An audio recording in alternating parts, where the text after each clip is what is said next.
Hey guys, it's Claire Manning here and I'm back with some more scrap project ideas for you to make cards with all your paper and card scraps and a few other ideas thrown in just for good measure. So today we're actually going to make 2 cards out of some scraps and different types of scraps. So one of the things, not just strips of paper or card patterned or coloured, that I end up with is A4 sheets of card in maybe funny colours or textures that I don't normally use in my card making. This card I'm showing you here is kind of like a mint green colour with a texture which I absolutely love, but I just found myself not using it. So I've cut it in half and I've made some A6 card blanks out of it instead. So cut it in half to make it A5 and then just scored down the middle, and I've made some panels. This one on the right is just a white A6 card.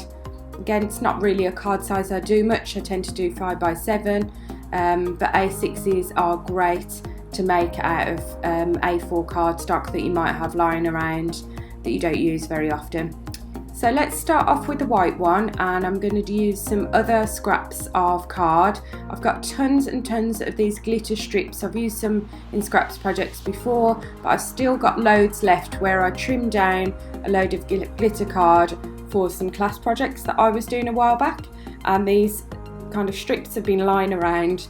So I really want to make like a parquet type design on my card.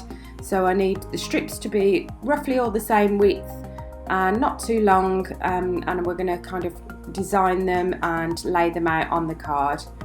So I've got a selection of kind of gold, rose golds and silvers, so I want to use a bit of each shade if I can.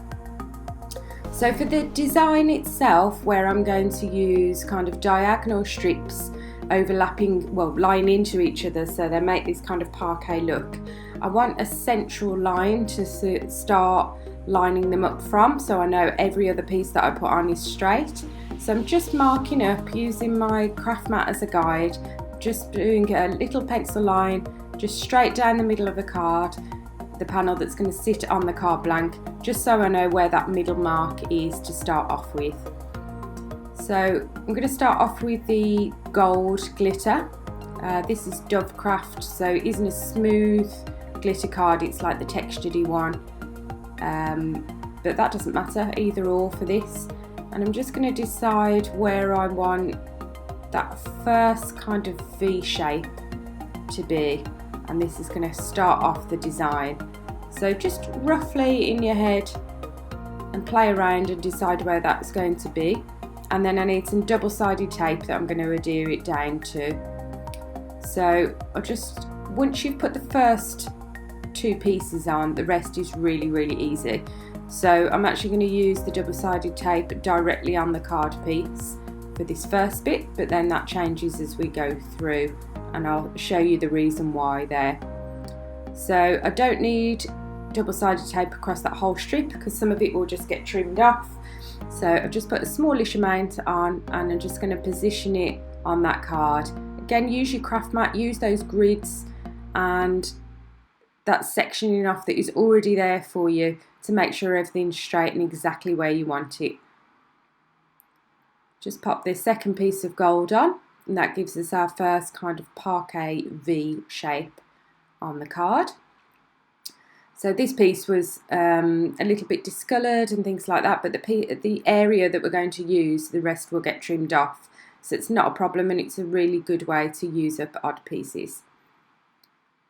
So I'm going to have the V in a perfect in the middle on that middle line, and then just trim off the rest. I won't throw even these scraps away, I'll use them for something. Keep them in my scraps pot, or one of. Just give that a trim. Always trim from the back so you can follow the line of your panel of card. And that's the first and the most difficult piece done. So we've got this kind of gap, before I carry on the V further up the card, we've got these gaps at the bottom. So I'm just kind of playing around now, deciding what colour I want on that bottom piece, what colour order I'm going to go further up the card now. So just spend a little bit of time here just playing around with that and deciding exactly where I want them and what colours I want in what order. Little break here. I had a little bit to eat while I was trimming and deciding. I nearly cut that out, and then I thought, why not? You can see that we need to have a break for a bit of food and a drink sometimes. So what I did while I was away there was decide that to have the silver in these bottom little corners, and I just used a couple of little tiny scraps for that. That's why I say don't throw anything away, you can use it. And then I'm going to go up with the rose gold in exactly the same way as we did before. Lay one V and then another, but now we've got that first main one in place, we can put the double-sided tape on first, and that makes things much easier, and you can just slot the pieces of card in where you want them, and it's a really, really easy way to do it then as you go up the card. So I'm going to go the darker rose gold, lighter rose gold, and then silver again for any gaps near the top. So just pop that on. I lost a little bit of recording here, but you'll see I'm mounting it onto the card now. I've completed the full panel, but you'll see exactly how it looks when you do each of the strips. All I'd say is when you're placing them on in the V's, whichever you decide to put on the piece of card first, left or right of your V, just continue that pattern all the way up, and then you get that lovely kind of parquet V design. There we go, so we've got that gold, rose gold in the darker, lighter rose gold, and the silver little bits. I'm really happy with that background, I think it looks really cool. So I'm only going to put, because it's a scraps project, I'm not doing any like major stamping or colouring or anything like that. It's mainly about using up those bits of card and paper, but I do want to do a little square die cut with a stamped sentiment in the middle. So I'm using this set, trying to remember what it is, Best Day Ever. So I'm going to use a couple of stamps out of here, the Just Be You and the I'm So Proud of You, because we're going to make 2 cards. So I thought may as well, if I'm stamping one of the sentiments and heat embossing it in white on this black card, I may as well do both at the same time. So just repositioning there, that wasn't quite right. But again, that's what's great about a stamping tool. So I'm just going to put my anti-static now on this black card. It will make the black card look really dull and kind of flowery, but don't worry, that rubs off after. It won't destroy the lovely black card that you're using at all.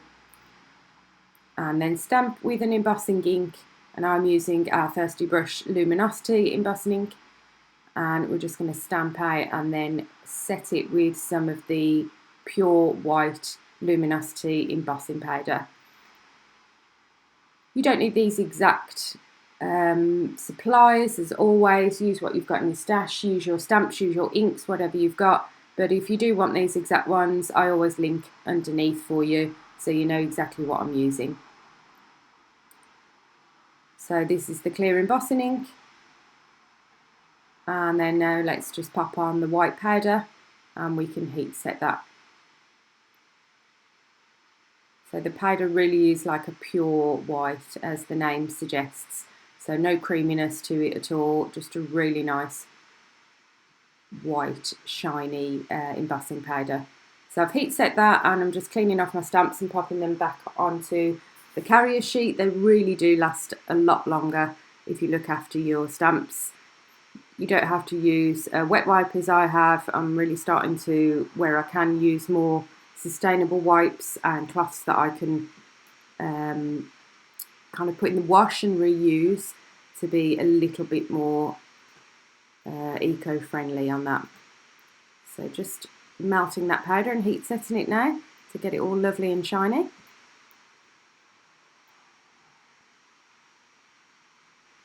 And then what I'll do is I'll trim down these pieces to make 2 little sentiment strips that I'm going to put in the centre of my card.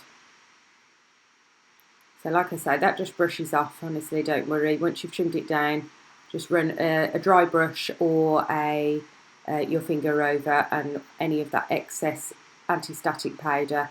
I use the little bags from Woodware, but I have even seen people make their own little anti-static bags. So whatever you have got to hand. So after trimming those, I've got the two little sentiments. Just deciding which one to use on this card and which one to save for the second card. So I'm going to do the I'm so proud of you for this one. And to put it onto, I want to use a square die cut. So I've got this little scrap of holographic card here. So I'll need two of these squares, one for this card and one for the next card. So I'll just die cut them out one at a time. May as well do the second one again while I'm here, and then I've got a sentiment ready to go for our second project. So just pop that back through the die casting machine again.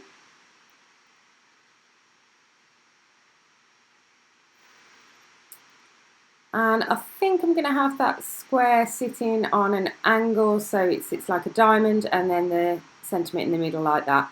So because the rest of the card is quite flat, I'm just going to add some foam pads just to give that sentiment a little bit of height on the card. So sentiment onto the diamond first, and I'm using those lines on my mat to line that up perfectly so I know exactly where the centre is, whether that diamond shape is straight or wonky, and then one other slightly bigger foam pad, and just deciding where to pop that on your card. So I didn't feel that was quite straight, so again that is the perfect way when you position your card on your craft mat using the grids. It's not a problem, you can make sure that it's right. So that's the first card. Beautiful way to use up those glitter strips rather than chucking it in the bin. Bin is the, glitter card is not the cheapest out there. So let's move on to the second card, and I'm going to use that lovely mint green A6 card blanket and panel that I made out of some A4 card. Like I say, it's just been sat around for ages, and I'm going to use some of this gold foil, but I'm going to do a cold foiling technique just with some really adhesive red liner tape.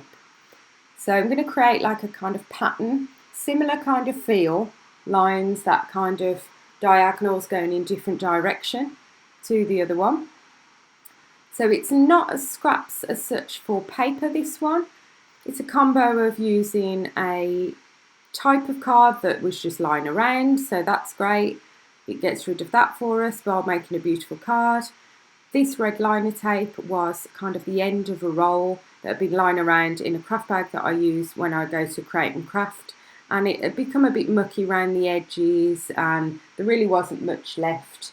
I wouldn't have used it maybe for boxes that to give as special gifts because it was a bit grubby around the edges, and I thought if I use it as a foil technique, maybe the foiling sticking to the tape will kind of disguise any grubbiness of the edges of that tape. You know what it's like if you don't put it back in a bag or a sheet in between.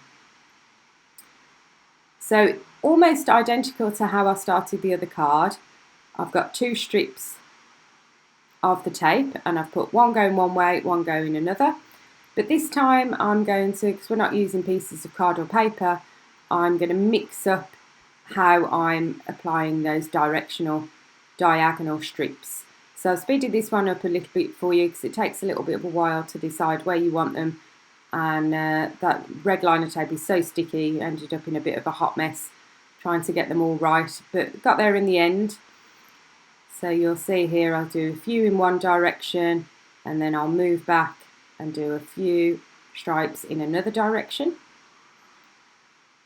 If you are a member of our Bruchettes Facebook group as well, we are doing a weekly challenge now, and this week's challenge is to use green and gold with any Thirsty Brush other design or product in your make, and people are posting their entries on the Bruchettes Facebook group with the hashtag TB Challenge. So I wanted to make a card myself as well with that green and gold theme, so I think this has worked out perfectly because you've got that lovely mint green background, and then we're going to add the gold for the stripes.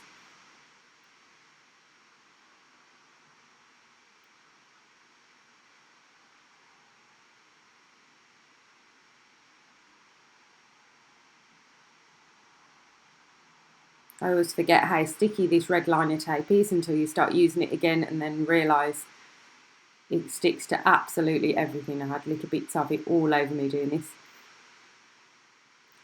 and makes your scissors a bit sticky. So do wipe them over after. But getting there, just moving up the card. As before, turn over if you need to trim any, because it really will give you that straight line and the guide that you can follow from the panel itself. Just the last piece or two, and I think that gives quite a modern, abstract triangles, diagonals, and that's quite cool. I'm quite happy with that. So I'm going to take all the tape off together in a moment, but let's pre-prepare our foil piece. I didn't want to do this bit once the red liner tape was uncovered, in case I ended up dropping it and sticking. You notice I just trimmed off a bit of excess foil there. Don't worry, I will be using that in another project, just that some of it was quite scratched. So I wanted to make sure this was a really nice clean piece to stick to all that lovely tape. So when removing the red liner tape, I started off just picking it with my nails, and then realised it is much, much better if I go in with my pokey tool and I kind of stab it in the covering of the red liner tape. I'll show you up close now. You can really see how grubby that tape is. Look.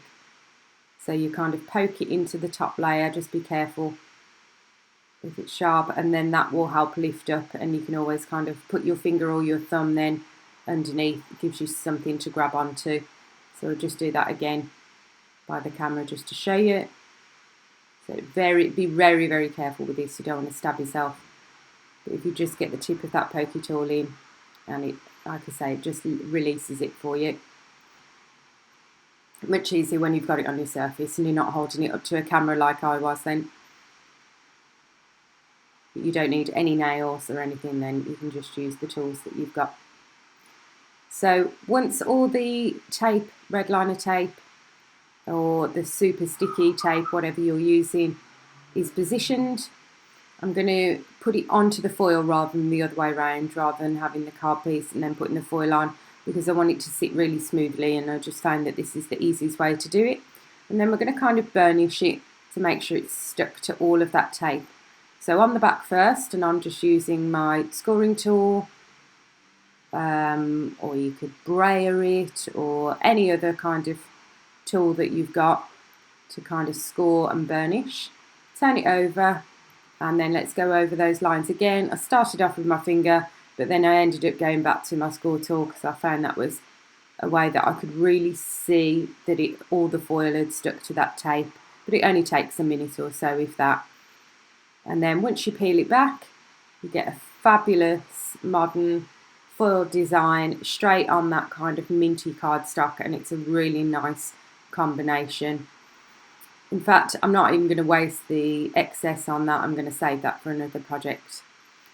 So you may have seen before, I've mentioned a couple of times, I adhere my panels to my card if I want a bit of lift, rather than putting loads and loads of foam tapes, which can end up expensive and doesn't give a very even finish.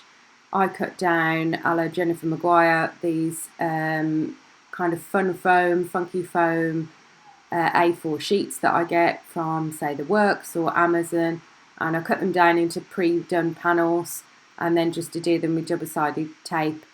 It doesn't give a huge amount of lift depending on the thickness of your fun foam. This one's only kind of a mil, but that's fine. That's enough to just make the panel feel nice and sturdy and really nice and even, because you've got no areas where you haven't got any foam behind. It's all completely covered. So double side it onto your panel with your stripes, and then double side it again onto your card blank. I've tried using wet glue for this adhering the foam panels, but I just find that you end up with an uneven texture because the foam itself tends to soak up some of that wet glue. So I find just normal double-sided tape, everyday tape, works much better, and then position that on the card. So I've just noticed there's a couple of little gaps with the foil, so I grabbed that little sheet as well, you'll see in a moment, and just cover those up. But let's grab that little square that we did earlier on for the sentiment and the pre-done stamped and embossed sentiment. and get those ready to go on the card too. So we're left with the Just Be You, as we use the I'm So Proud of You on the other one. So here I go with that little bit of excess foil. Do you remember I said I'm not going to throw it away, I'll use it for something. And if you just rub a little bit on the areas, there was a bit of a gap in the tape, so it'll only cover it up a certain amount. But any little gaps where you haven't burnished properly, just rub the foil, any excess foil on like this, it picks up like a dream. So great, happy with that. I'm just going to do a final trim on the back just to make sure it's really nice and neat all around the card. And then do exactly the same as I did with the sentiment for the other card. Some little foam pads to put the sentiment on the square, and then one final larger foam pad to put the square onto the card, but at an angle, at that lovely diamond shape again.